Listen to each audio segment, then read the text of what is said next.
استعدادات ترياطلون العرائش غدا ان شاء الله وبعد غد. هذا مركز ديال التحكم في ساحة التحرير، سباق ثلاثي كما تعلمون، دراجات، سباحة وجري. هنا المركز ديال الانطلاقة، المسار دائما من قلب المدينة نواحي باب البحر، ثم ساحة كوترو كامينو، ثم العودة إلى ساحة التحرير. يعني ربما غادي ينطلقوا بالسباحة شاطئ رأس الرمل إلى سكاليرا، ثم يشدوا البيكالات ديالهم من باب البحر، ساحة باب البحر غيكونوا مستكفين تما، ويجولوا على واحد المدى ديال شي 30 كيلومتر ربما بيكالات. من بعد الجري مسافة ما عرفتش، ما عنديش خبرة بزاف، ولكن غتكون ما بين 10 كيلومتر حتى ل 15 كيلومتر. غادي يبداو ان شاء الله غدا، غتكون بطولة المغرب غدا السبت، والاحد غيكونوا الهواة هما الاولى مع العشرة، والمحترفين موراهم. كما ترون استعدادات على قدم وساق اجل تركيب المنصة والتهيئة والتنظيف. ثم كتشوفوا استعدادات أصحاب الموسيقى، لي بادج.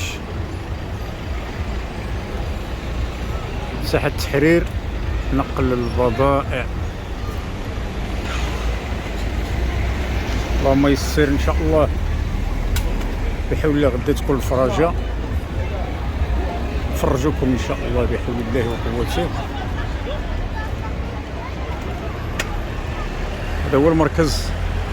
ككل سنة سنين عديدة وترياطلون العرائش ينظم هنا ساحة التحرير، كلها رايات ديال الفرق المشاركة، الدول المشاركة،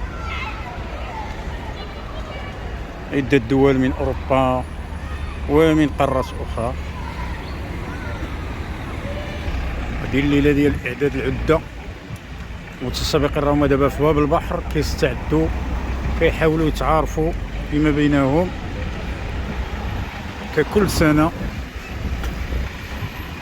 كاين اسبان، كاين امريكان، كاين دول، كاين المانيا، ايطاليا، دول عربية، دول اجنبية. نتمنى والله العرائش تكون في مستوى هذا الحدث الجميل، الحدث الرياضي الكبير اللي كتنظمه كل سنة في مثل هذا الوقت.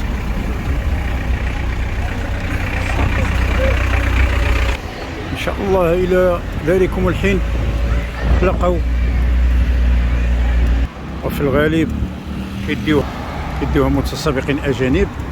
ونتمنى على الله بعد غد إن شاء الله الأحد يكون شي فائز مغربي بالرتبة الأولى. علاش لا؟ ما حضرتش باش ناخذ البادج، ولكن كان أقميم باغي يحضر، ولكن عنده الأخ ديالو عيان كيوقف معاه، الله يشافيه والله يعافيه. ونهار الحد راه وعدني باش يكون موجود. تحية للأستاذ أقميم، وتحية لحبابنا اللي كيتابعونا وكيحبوا يسمعوا صوتنا، جزاهم الله خيرا، حفظهم الله من كل أذى. الجامعة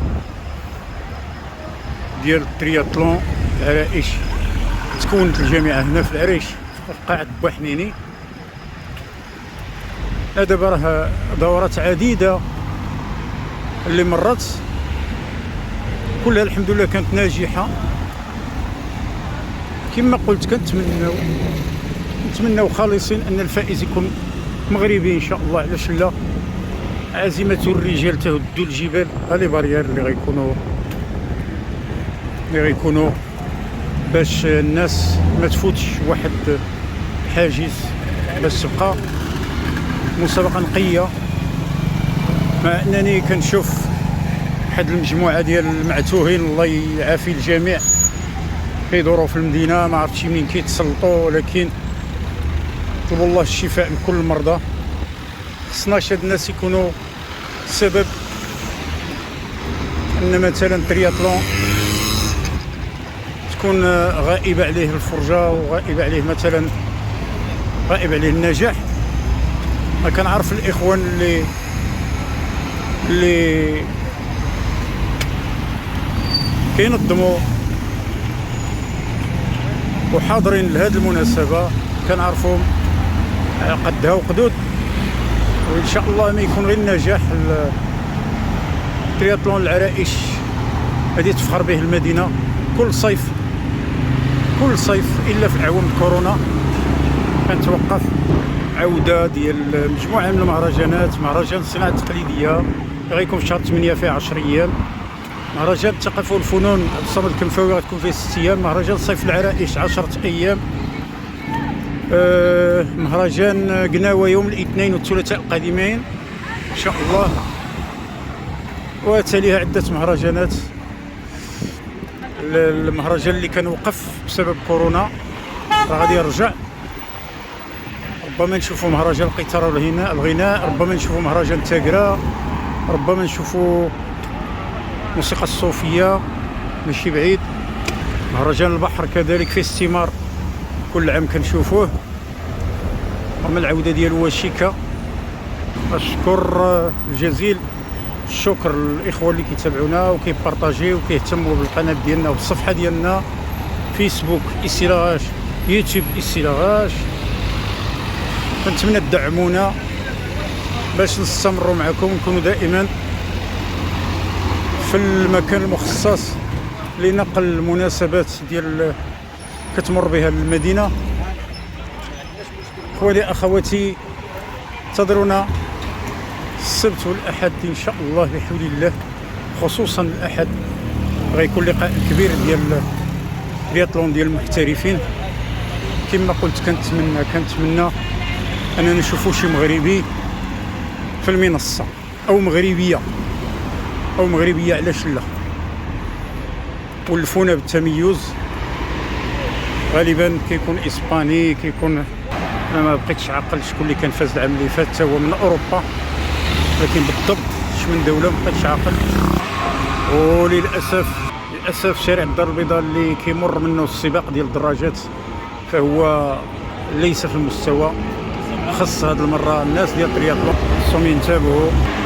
وهذا المواطر ديالنا خوتي شحال فيهم ديال الصداع، ما كنجبر صعوبه في النقل، والله الا كنجبر صعوبه. كنبغي نزيد كنسمع طر دايز عاوتاني، والحديد شويه، الطوموبيلات شويه، ولكن المطر على سكابي عندهم وعلى حاله وعلى. وموعدنا ان شاء الله غدا السبت مساء والاحد، اليوم كله بحول الله وقوته، مع الفرجه مع السباق ند للند. تحياتي اخواني اخواتي، نتلاقاو ان شاء الله غدا بحول الله. قناتكم إسيلاغاش وصفحتكم على الفيسبوك إسيلاغاش هنا العرائش.